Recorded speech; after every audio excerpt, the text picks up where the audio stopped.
Attention all small biz owners. At the UPS Store, you can count on us to handle your packages with care. With our certified packing experts, your packages are properly packed and protected. And with our pack and ship guarantee, when we pack it and ship it, we guarantee it. Because your items arrive safe or you'll be reimbursed.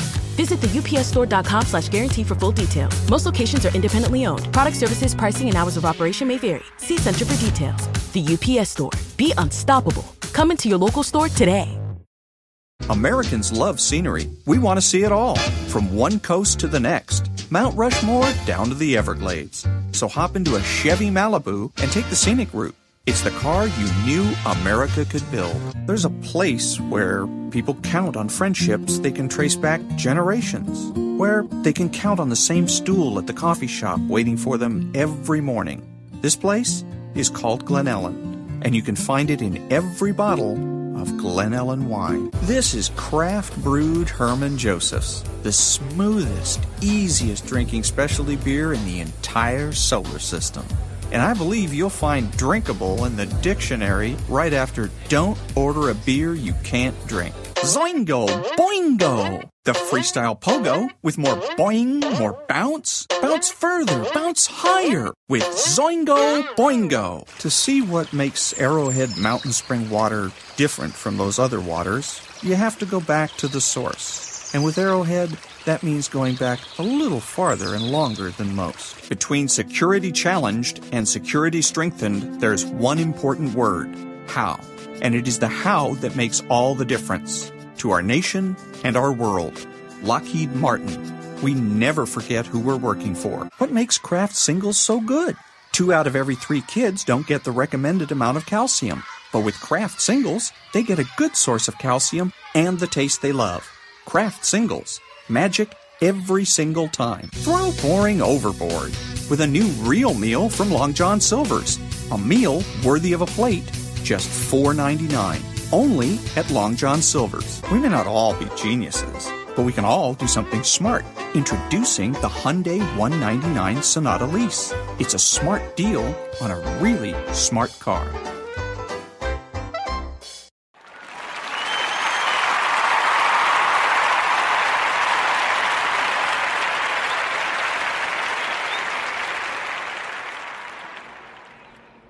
Ever done in my life was once I worked at a mafia nightclub in Youngstown, Ohio. I was 19. I was 19 years old, right? And I didn't know shit about the mafia. My father was the baddest motherfucker I'd ever seen. So the mafia didn't mean shit to me. I did not relate to the mafia. Right? And I worked with this lady, Satin Doll. She was the star of the show. Beautiful black stripper, right? Because usually in those days, they had like, in clubs, they had a singer and a stripper and an MC. I was an MC. And she was the first black star I ever met. Satin Doll. Jack, because Duke Ellington had written a tune about her. You know, that's what she used to dance to and act. She was beautiful. She was 60 then. Oh, this bitch was fine though, man. I'm not lying. Lena Horne didn't have shit on her. And she was crying backstage, you know, I got to get to Buffalo. They won't pay me. I said, who won't pay you?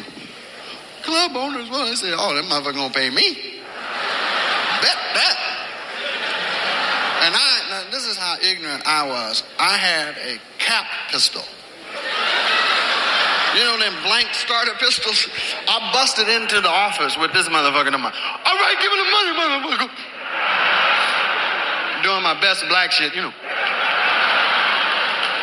You know, that shit usually scare Whitey to death.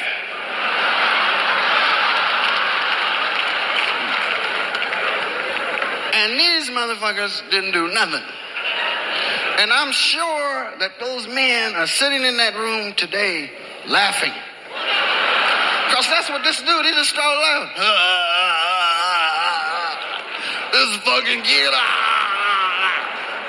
Hey, wait a minute. Hey, Tony, come here. Wait a minute, Rich, do the gun again. Hey, Tony, come here. Stick up. This fucking kid, come here, you fucking kid. He's got a pair of goosies on him, Fucking kid, come here, goddamn. They like to hug you and rub you. Come here, fucking. and grab your face. You got them. This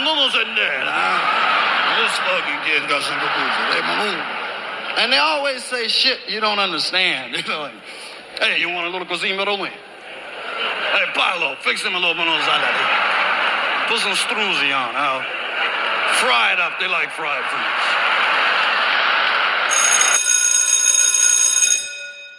Good morning. It's Monday, Moral Monday, September the 22nd, and this is The True Conservative. Welcome to all the butchers, bakers, and candlestick makers out there. I'm Ron, your host, and the only true conservative in the United States today. So today, after the Serenity Prayer and the patriotic song of the day, we will have Varney and Company, motivation, meditation, and moral politics. All that and more when I get back.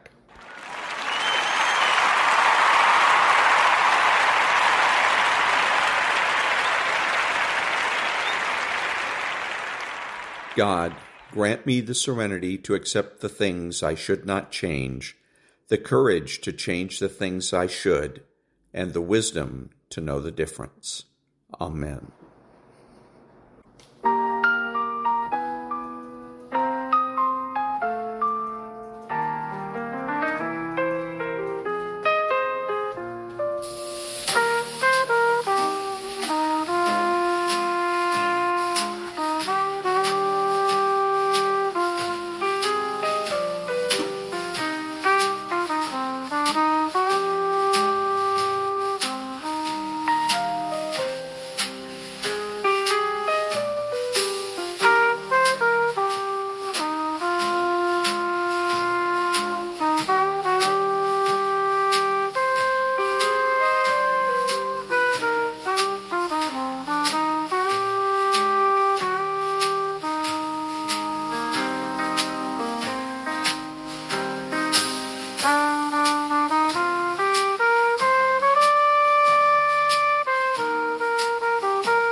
Thank you. Now, Varney and Company. And good morning, everyone. 90,000 people turned out for Charlie Kirk's memorial service in Arizona. It was a poignant joining together of government and Christianity. It was emotional. It was intensely spiritual. Charlie's widow, Erica, speaking of her husband's assassin, said, I forgive him. President Trump called Charlie a martyr for freedom. The ceremony marked the start of a resurgent turning point movement. You will see more of this throughout today's program. To the markets, here's what's happening to your money on this Monday morning. We've got a modest retreat from Friday's record highs for stocks. You're going to see the Dow drop about 200 points. Smaller losses, actually in percentage terms, for the S&P and also for the NASDAQ. Bitcoin retreating back to 112,700. The yield on the 10-year Treasury well above the 4% level, moving up a fraction to 4.13. The 2-year well above 3.5%, 3.58. Gold, that's heading higher, $3,755 an ounce. I believe that's an all-time high. On the show today, the president will announce that Tylenol, once used by pregnant women, may be a factor in autism. The company that makes Tylenol, Kenvue, is down more than 3% at this point. It's down 4.2% to be precise. There is a deal on TikTok. The bottom line is this: TikTok is not going away and will no longer be a national security threat. H-1B visas allow employers to bring in, temporarily, foreign workers. In future, new H-1B visas will cost $100,000. The intention is to make some money and to encourage the employment of native-born Americans. The Indian government says America is scared of our talent, their words. Politics. House Minority Leader Hakeem Jeffries has been talking to New York mayoral candidate Zohran Mamdani. He is likely to endorse him. And Mamdani looks more and more likely to become the city's next mayor. The Democrat Party looks increasingly dominated by the far left. Britain, Canada, Australia, Portugal will back a Palestinian state. Israel's Netanyahu says it'll never happen. President Trump will speak tomorrow at the United Nations Annual Summit in New York. He, too, is opposed to a Palestinian state. Monday, September 22nd, 2025. And that was Varney and Company, back. Nonprofit news now. Again, it's Monday, and they're still trying to wring every profit nickel they can get out of Charlie Kirk's death. Shame on them. Back in a minute.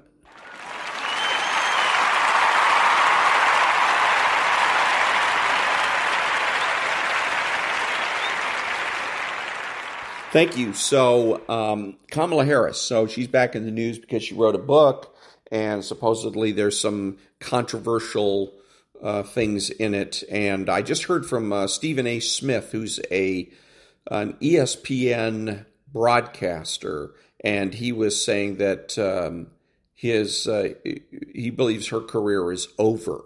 And my response to that is, I don't know. Believing that her career is over is making a prediction. So I'm not going to bother to make predictions here. I'll tell you, I can't tell you what should happen. I can't say she should be out of politics. I have no basis on which to make that statement. But I can say what I hope. I don't like Kamala Harris. And so I don't want to see her on the public stage. You know, I wish her the best. She's a lawyer. Start your own law firm. There you go. Start your own business. Start a law firm, and I hope it thrives. I just don't want to see her on the public stage. Back in a minute.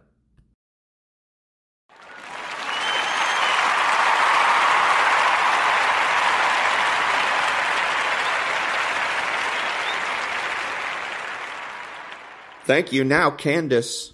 Cette situation, parce qu'il y en a beaucoup qui voulaient savoir quelle était la signification de Rosh Hashanah, donc ça veut dire la tête de l'année.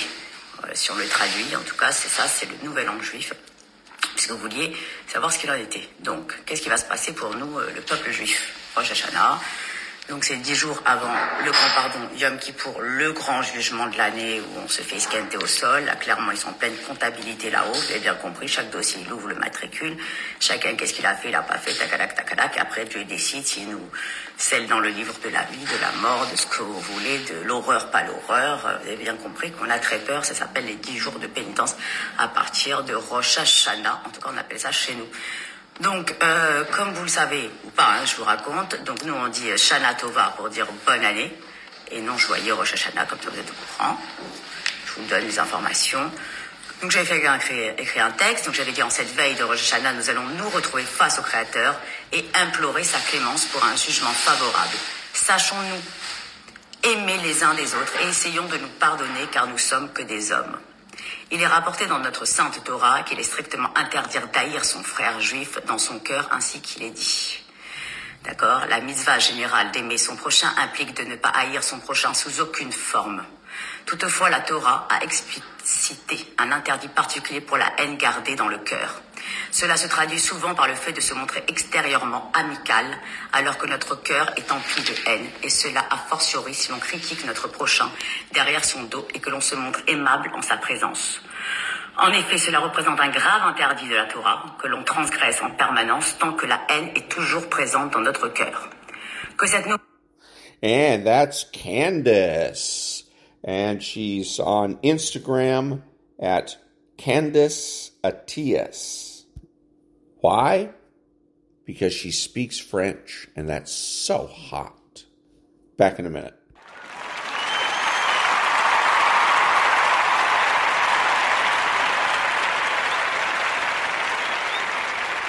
Thank you. Now a little bit of motivation. They say an alligator is so ferocious it'll kill a lion. But I can kill an alligator with my bare hands. You want to kill an alligator? You kill it right after it eats. Because right after it eats, it gets satisfied. And it goes to a state like it's almost paralyzed. Some of y'all in this room, are you paralyzed? You had a little success? You done what nobody else in your family has done and now you chilling? Come on, you ain't hungry no more? What have you eaten that's got you satisfied? What have you done? What have you accomplished that got you so full? You should still be hungry. Pavarotti, the famous opera singer, everyone talked about his incredible discipline for his craft. He said, you know, everyone thinks it's discipline. It's not discipline. He said it's devotion. He was so devoted to his craft, it drove his discipline. You've heard the cliche because it's true. The harder I work, the luckier I get. I'm here today. I'm an ordinary person, but I focused on my craft. I had burning desire to be excellent. I love what I do. Sharing in my books and speaking is my oxygen, is my DNA. 4 a.m, I get up and I'm working on my craft because I love it. I love it.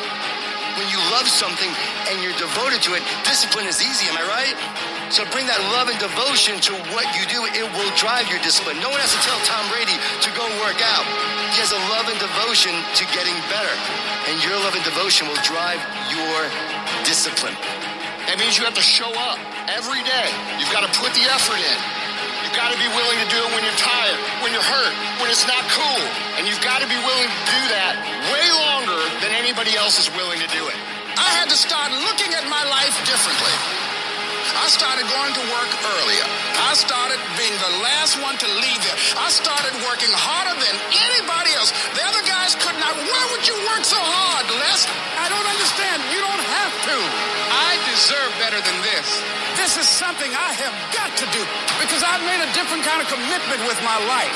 My life deserves my developing this what I do well and becoming the best at it and mastering myself and seeing what I have within me. Wherever you are, whatever you're doing, do it with everything that you have. Develop the habit of giving more than what you're paid for. There are no shortcuts to greatness. To be great, you gotta be all in. To be great, you gotta get 120. To be great, you gotta put more effort every single time, every single down. To be great, there are no days off. All men are created equal. Some just work harder. Some of us just grind. Some of us don't make excuses. Some of us don't surrender. Some of us don't give up and give in. What we do with the pressure is we say, I gotta take it, I gotta take it to another level. Elite achievers will perform and succeed and win and dominate no matter what. We all live life. Some of us, we get more out of it. You might have to work a little harder. You might have to start at the bottom. But I'm telling you, you can have whatever you like. You just gotta work a little harder. You just gotta press a little deeper. When other folk are having a good time, you've got to have the strength of character to concentrate, to read, to digest information. Good intentions have kept people broke. Good intentions have stopped people from reaching their goals. Good intentions won't cut it. No more good intentions. No more only execution. No more I meant to. No more I should have. No more I wanted to. No more execution. Get up. Act like you playing basketball. Act like you playing football. Go in that doggone classroom. Compete. Many of you have lost your competitive edge. Get your competitive edge back. Compete. You don't stop when you're tired. You stop when you're done. You stop when you complete it, when you execute it. Successful people love the experience of not feeling like doing shit, but then going and kicking ass anyway. They understand that those are the real victories in life. They understand that it's easy to do shit when you feel like doing shit. But they also understand that the real glory is earned when your heart is not into something, but your mind tells you, I'm going to do this anyway, and does it. That's where people separate themselves from the pack. That's where people earn the right to success. They earn the money. They earn the life. They earn the relationship. They earn the body in those little moments where they don't want to do what they need to do, but move forward regardless of how they feel. That's what champions know, champions understand, and champions thrive on. And that was a little bit of motivation. Back in a minute.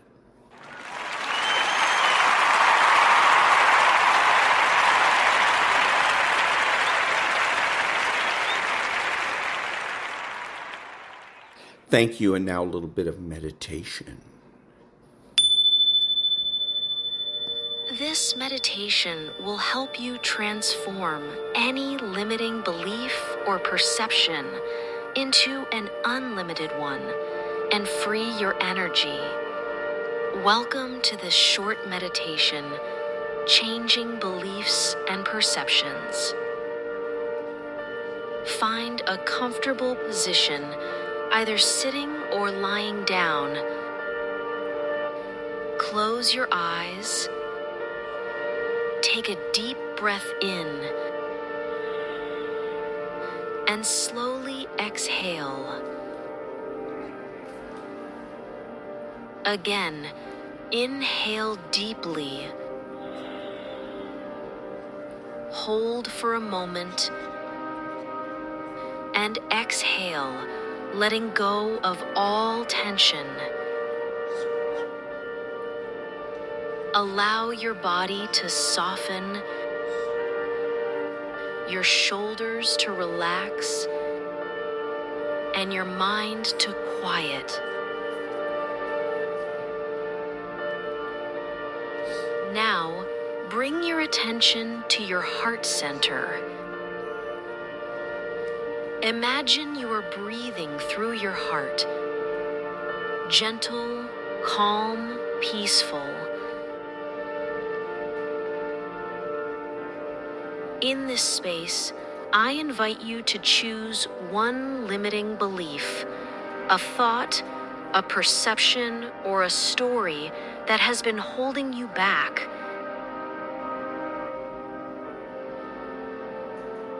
Notice it without judgment.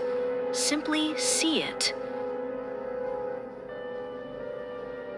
Now, imagine this belief as a cloud of old energy. With each breath, you are releasing it, allowing it to dissolve.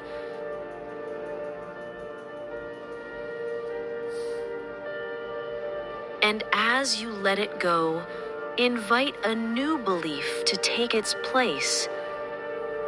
A belief that is unlimited, expansive, full of love, possibility, and strength.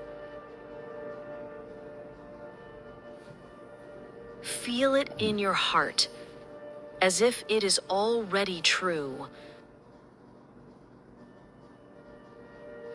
Let your mind and body begin to align with this new perception. Release. Freedom. Love. Strength. Limitless energy. new belief, gratitude, healing, expansion. Now gently place your hand over your heart. Feel the energy of your new belief alive within you. Take a deep breath in and exhale slowly. Begin to bring awareness back to your body,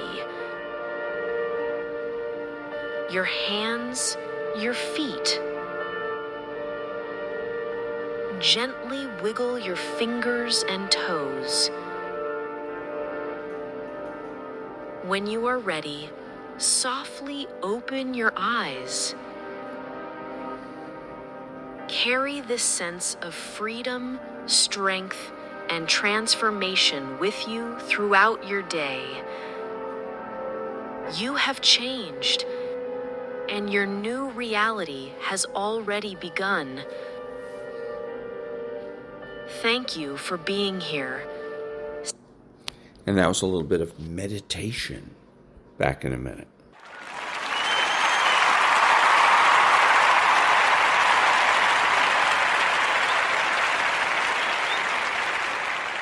Thank you. Now, a little bit of Giorgia Meloni. Ho sentito Conte dire qualche giorno fa, noi non siamo, attenzione, noi non siamo alleati del PD. Noi abbiamo un progetto che è mandare a casa la Meloni. Allora, punto primo, il Conte Mascetti sarebbe stato fiero di Giuseppe Conte. Punto secondo, ma che progetto è mandare a casa la Meloni? Ma io non sto insieme con gli altri partiti di centrodestra perché devo impedire alla sinistra di governare. Io sto insieme agli altri partiti di centrodestra perché cerco di governare e bene questa nazione, per darle un futuro, per darle una speranza, per darle una possibilità. Mica governo contro gli altri, governo per gli italiani.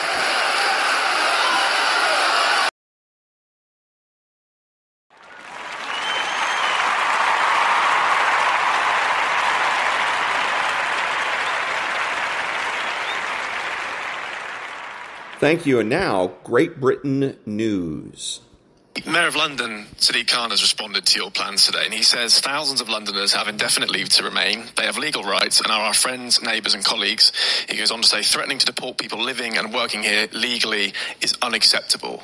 What's your response? What about the ones that aren't working? What about the ones that have never worked and never will work? What about having an honest debate about those we've let into this country, many of whom are great people? Fine, we understand that, but too many of whom are not. We've totally misunderstood what a work permit, what a work visa is. It's been a backdoor to full-time settlement. And look, we will do battle with Mayor Khan in the 32 London boroughs that are up for election next May. And I'll answer more directly questions from him.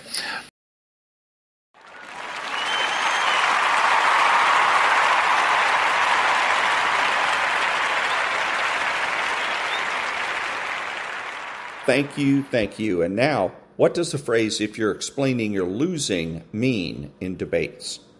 This was said by Ronald Reagan, speaking of political campaigns.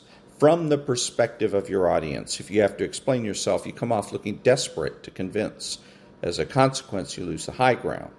From a more philosophical perspective, when you have a clear conscience and strong conviction towards the positions you take, your values, truth, and direction, you don't need the opinions or consent of others. As a consequence, you don't need to explain yourself. However, if you yourself are not convinced of the validity and truth of your position, or you can't fully justify your choices, then you continue to expel words in an attempt to create the illusion of certainty. Back in a minute.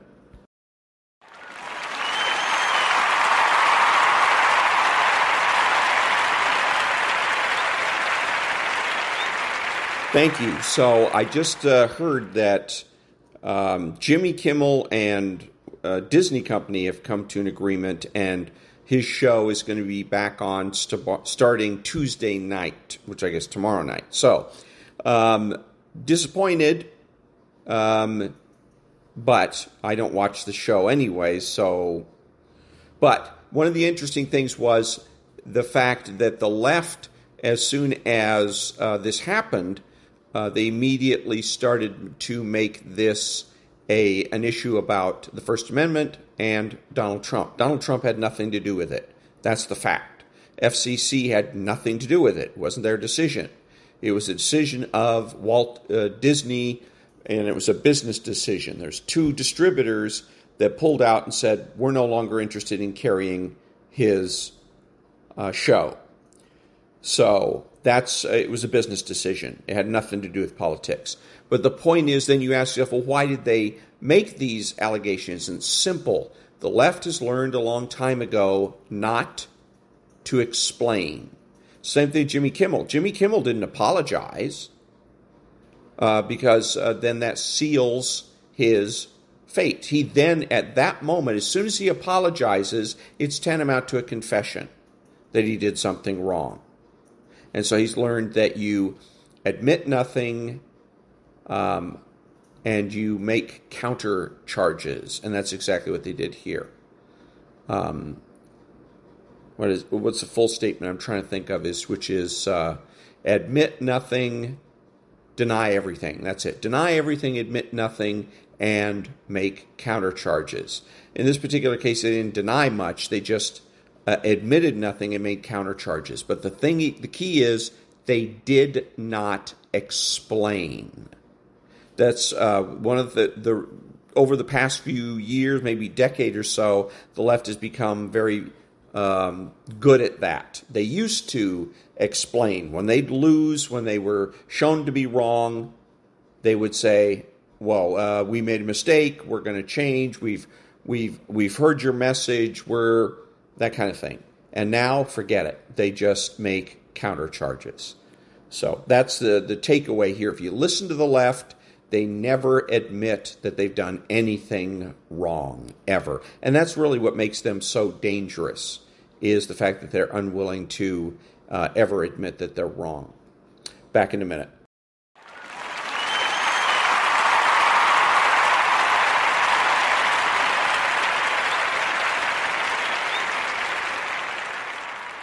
Thank you. Now the preamble to the Declaration of Independence.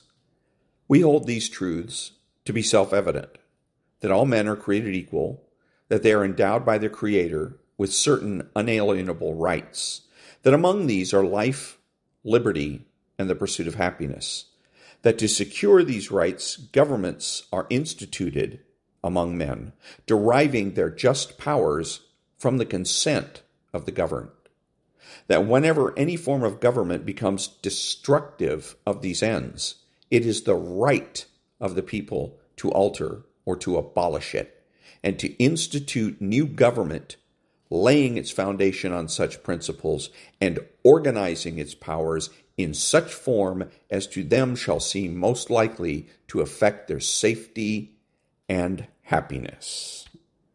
Back in a minute.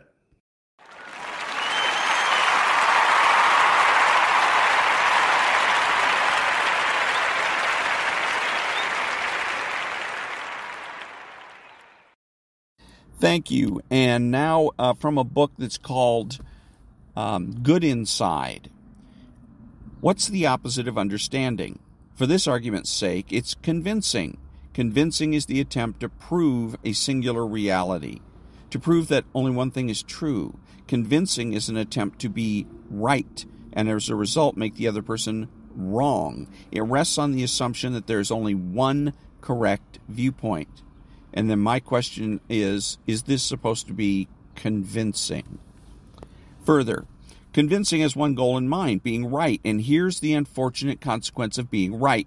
The other person feels unseen and unheard, at which point most people become infuriated and combative, because it feels as if the other person does not accept your realness or worth. Feeling unseen and unheard makes connection impossible.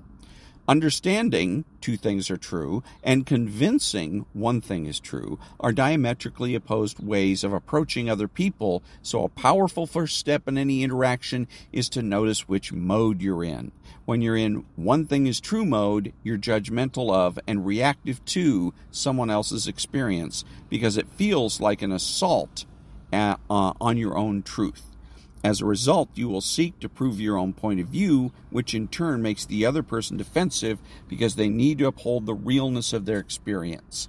In one thing is true mode, exchanges escalate quickly. Each person thinks they're arguing about the content of the conversation when in fact they're trying to defend that they are a real, worthy person with a real, truthful experience.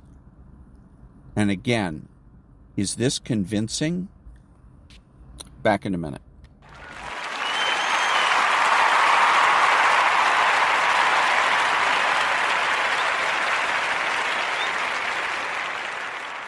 Thank you. And now, moral politics.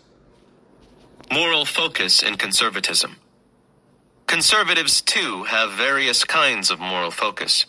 James Dobson's focus on the family group, not surprisingly, has the family as its moral focus. The pro-life movement has abortion as its moral focus. Other common forms of conservative moral focus are violent crime, opposition to affirmative action, moral education, illegal immigration, welfare, the right to bear arms, and so on. These give rise to as many varieties of conservatism as there are varieties of liberalism. Libertarians. Libertarians provide a very interesting challenge to the study of variations on a central model. Libertarians see themselves as forming a separate political category, neither liberal nor conservative, but something unto itself. An analysis in terms of variations on central models suggests that their view of themselves is not entirely accurate. Suppose we start by looking at the central conservative model. Consider a variant on that model that is pragmatic in the extreme. That is, think of a conservative who sees the pursuit of self-interest as the principal end, and conservative morality, self-discipline, self-reliance, etc., as a means to that end. Someone who is extremely pragmatic will be willing to sacrifice aspects of conservative morality if it interferes with the pursuit of self-interest. Now, imagine such a pragmatic conservative having the moral focus, non-interference by the government. So far as I can tell, this is what a libertarian is. Namely, an extremely pragmatic conservative whose moral focus is on non-interference by the government. In short, a libertarian is 2 steps away from a mainline conservative. Such a person will believe that free enterprise should be as unrestricted as possible, and that people should be self-disciplined and self-reliant in order to pursue their self-interest. He will be very much against social programs, taxation, government support of education and the arts, government regulation, and gun control. But the libertarian's moral focus on non-interference by the government and his extreme support of the pursuit of self-interest will make him a radical advocate of civil liberties. He will oppose any governmental restrictions on free speech, pornography, abortion, homosexuality, and so on. He will probably support the rights of women, gays, and minorities to equal opportunity, but be strongly against affirmative action on the grounds that it gives individuals things they haven't individually earned. He will most likely be pro-choice on abortion, but not believe that the government should pay for abortions. And since he gives priority to the pursuit of self-interest over the rest of the conservative moral system, he will not have the moralism of mainline conservatives. The 7 deadly sins may not be sins for him. A good example would be drug addiction, which to many libertarians would not in itself be immoral. Libertarians commonly favor the decriminalization of drug use and sale on the grounds of maximum non-interference by the government and maximum pursuit of self-interest. They frequently argue that government interference in the drug trade has artificially driven up the price of drugs, brought criminals into the drug market, and forced drug addicts to turn to crime to support their habits. Decriminalization, they argue, would allow honest business to pursue the drug trade, bring in competition, lower prices enormously, not force users to turn to crime, and not make it profitable enough for major crime syndicates to bother with. The libertarian's advocacy of civil liberties will bring him into overlap with liberals on many positions, but the source of that advocacy comes from a different place. From a conservative model with minimally restricted pursuit of self-interest and a moral focus on non-interference. The advocacy of civil liberties and nurturant parent morality comes from the nurturance model, especially the concern with empathy, with fair distribution, with happiness, with development of one's potential, and so on. Empathy and fair distribution are not libertarian concerns. The fact that libertarians and political liberals both strongly advocate civil liberties is a superficial similarity. They do so for very different reasons, out of different moral impulses, with a very different spirit. Though 2 steps away from mainline conservatism, libertarians are conservatives in 3 very important respects. 1. Their concern with non-interference by the government comes directly out of conservatism, out of the idea that the government is inappropriately paternalistic, that mature citizens should be left to take care of themselves. 2. They preserve primary conservative moral priorities, self-discipline, self-reliance, and individualism, rather than the cultivated interdependence required by the nurturance model. 3. They do not give priority to the values of nurturant parent morality, empathy, nurturance, interdependence, fairness, and responsibility for others. There are, of course, lots of variations possible within the category of libertarians. One would no more expect uniformity there than in any other radial category, but variation within the ranks of libertarians is not random. One source of variation is the degree to which a given libertarian preserves conservative moral positions.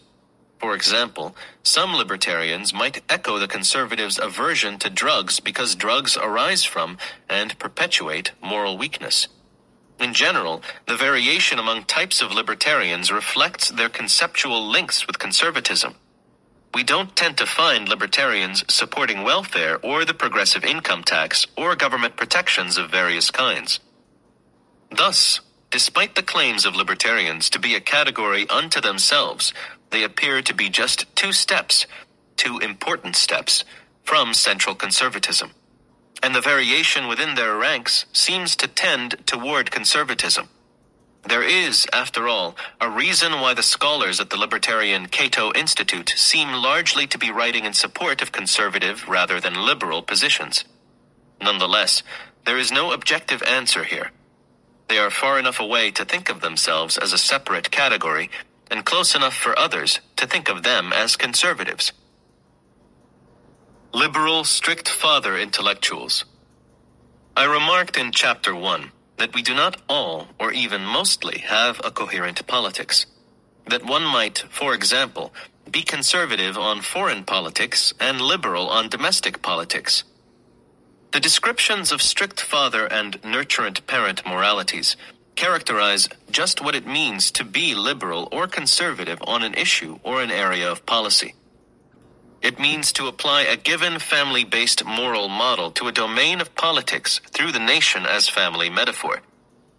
But it is also possible for someone to be a strict political liberal, applying only the nurturance model in his politics, while being a conservative in other aspects of life. A familiar case is a class of liberal intellectuals who apply the strict father model to their intellectual lives. Consider someone who is a thoroughgoing liberal, but whose intellectual views are as follows. There are intellectual authorities who maintain strict standards for the conduct of scholarly research and for reporting on such research. It is unscholarly for someone to violate those standards. Young scholars require a rigorous training to learn to meet those scholarly standards. The only way they can learn appropriate scholarly rigor is to be given difficult assignments and held to a high standard of performance. For example, to be given difficult tests and graded harshly. Students require the incentives of grades if they are to develop the self-discipline needed to be a scholar. High grades are rewards, and low grades are punishments. Receiving consistently high grades is a sign of self-discipline, and therefore of good scholarship. Students should not be coddled. They should be held to strict scholarly standards at all times. The goal of scholarly training is to produce rigorous scholars who are self-disciplined and self-reliant, that is, who can maintain scholarly rigor and uphold scholarly standards on their own. This is an application of strict father morality to academic life. Here, academic scholarship is conceptualized metaphorically as a version of strict father morality. The conceptual metaphor can be stated as follows. Academic scholarship is strict father morality. Mature scholars are strict fathers. Intellectual authority is moral authority. Scholarliness is morality. Unscholarliness is immorality. Scholarly rigor is moral strength. Lack of scholarly rigor is moral weakness. Scholarly discipline is moral discipline. Scholarly standards are moral standards. Students are children. Teaching is setting rules for moral behavior. Good grades are rewards for moral behavior. Bad grades are punishments for immoral behavior. The prospect of a good grade is a moral incentive. Tests are tests of moral strength and self-discipline. Scholarly success is an indicator of good moral character. Scholarly failure is an indicator of bad moral character. Among the entailments of this metaphor are, intellectual authority must be followed.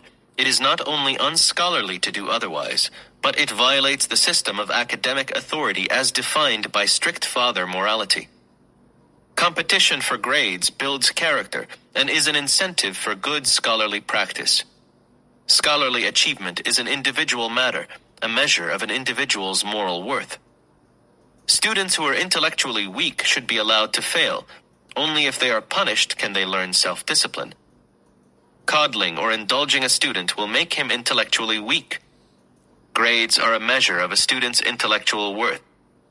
Much of the academic world and academic institutions are run according to this metaphor, which is based on strict father morality. Intellectuals who accept this view of the academic world may be political liberals, but they are intimately acquainted with strict father morality and practice it in their everyday professional lives. Feminisms. I would now like to turn from varieties of liberalism and conservatism to varieties of feminism, for a number of reasons. First, an adequate theory of the variations within categories must be able to account for the varieties of feminists.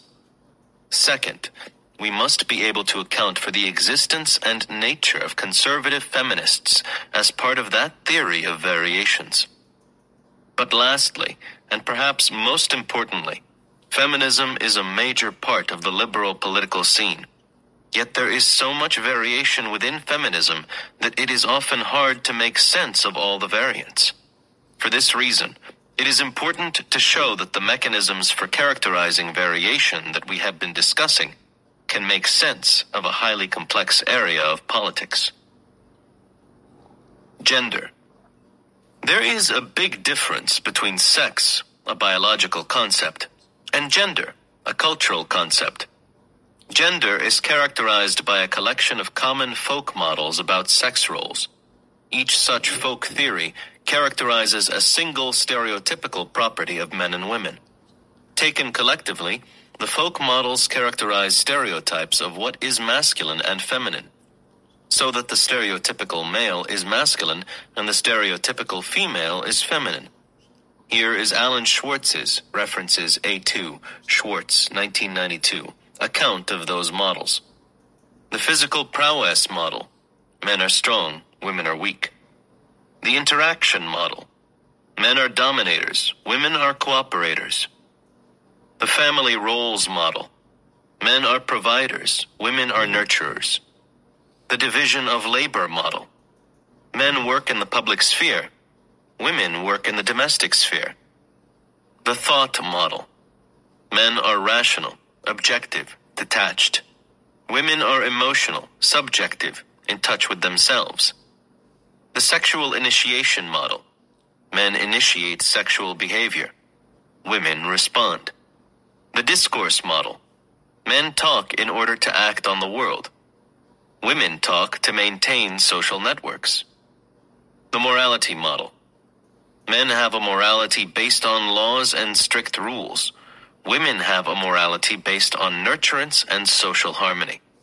References B2. Gilligan, 1982. In each case, the property ascribed to men has a higher social value. Masculine gender is defined by the collection of stereotypical male properties in these models. Feminine gender by the collection of stereotypical female properties.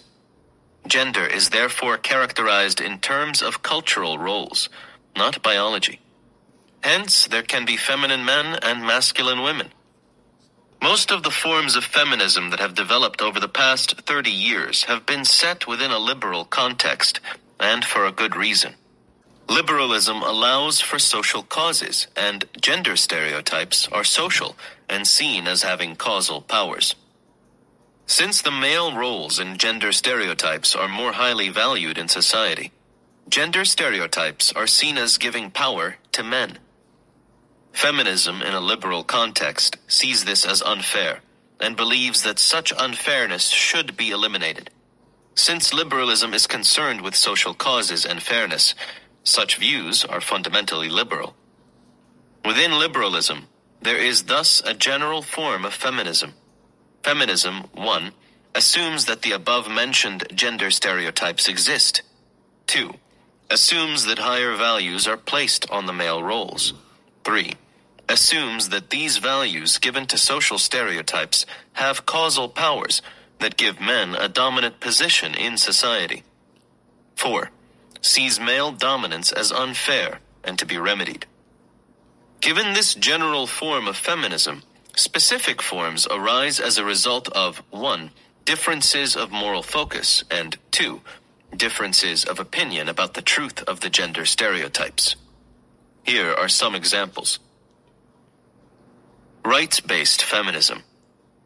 There is a feminist vision of rights-based liberalism that 1, takes individual rights as a moral focus, and 2, denies the validity of the gender stereotypes. The result is rights-based feminism, which sees government as the appropriate remedy for unfairness to women in the political and economic spheres. On this view, it is the role of the government to eliminate political and economic unfairness to women. The Equal Rights Amendment seeks to commit the government to this task generally. The National Organization of Women, now, is an organization of rights-based feminists. Radical feminism. There is a form of liberalism called radical politics, which has as its moral focus equality in power relations in every domain of life. The feminist version of this is called radical feminism, which 1, denies the validity of the gender stereotypes, and 2, has a moral focus on strict equality of power relations between the sexes in all domains of life. It claims there is, or should be, no cultural difference between men and women that results in any power differential. That power differentials between men and women should be eliminated in every sphere of human activity, and that this can be done only by individuals, not the government. Biocultural feminism. There is a third form of feminism that accepts the truth of some or all of the gender stereotypes, but believes that feminine gender roles should have a social value as high or higher than masculine ones. In other words, society should place equally high or higher value on cooperation, nurturance, emotionality, the domestic sphere, the maintenance of social networks, nurturance, and social harmony. This view is called biocultural feminism. Biocultural feminism takes nurturance itself and the biological nature of women as moral foci. Biocultural feminists believe that nurturance is a feminine gender trait and that it is a higher, more moral basis for society than domination, which is seen as a masculine gender trait. They believe that women's social roles, those involving nurturance, need to be valued at least as highly as, if not more highly than, men's, which involve dominance. Different forms of biocultural feminism arise from taking different moral foci. One major moral focus is on ecology, that results in ecofeminism. Another major moral focus is on spirituality. This sees the Judeo-Christian tradition as dominated primarily by men and masculine values. It sees the Judeo-Christian tradition as having failed to provide for women's spirituality and for a nurturance-based morality. One variety of the women's spirituality movement seeks to reform existing Judeo-Christian religions by giving them a focus on nurturance. See Chapter 14 above. Others seek to create new religious movements, for example, the goddess movement, in which the earth is seen as a nurturant mother and a divine being.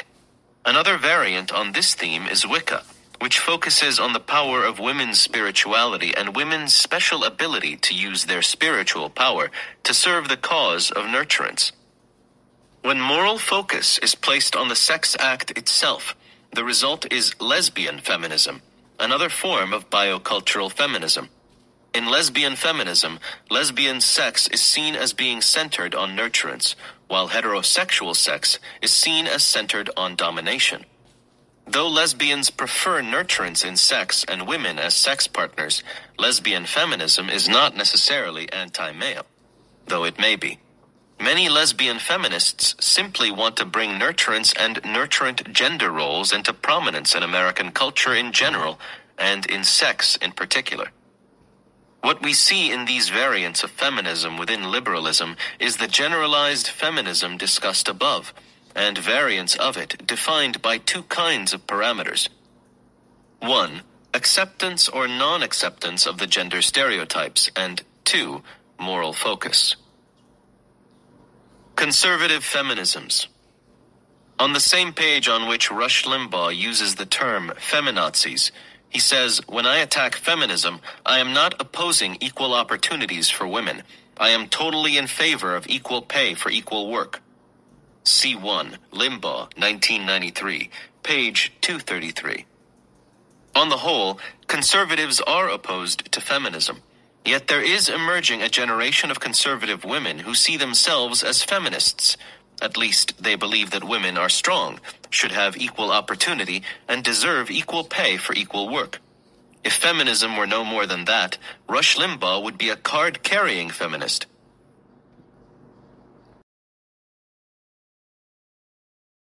And that was the next part of Chapter 17, Moral Politics, How Liberals and Conservatives Think, by Dr. George Lakoff. And again, the thing to pay attention to here is that everything he's doing is an arbitrary, he's making all these arbitrary claims. He doesn't back up anything. He asks you and I to take his word for it.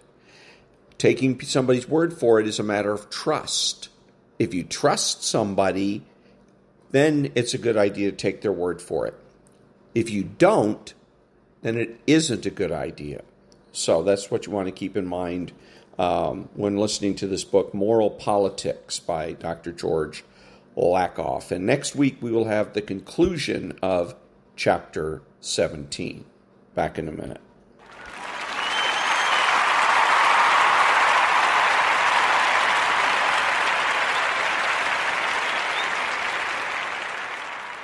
Thank you. This is Ron, your host, the only true conservative of the United States today, bidding adios to all the butchers, bakers, and candlestick makers out there and reminding you that determinism is a choice.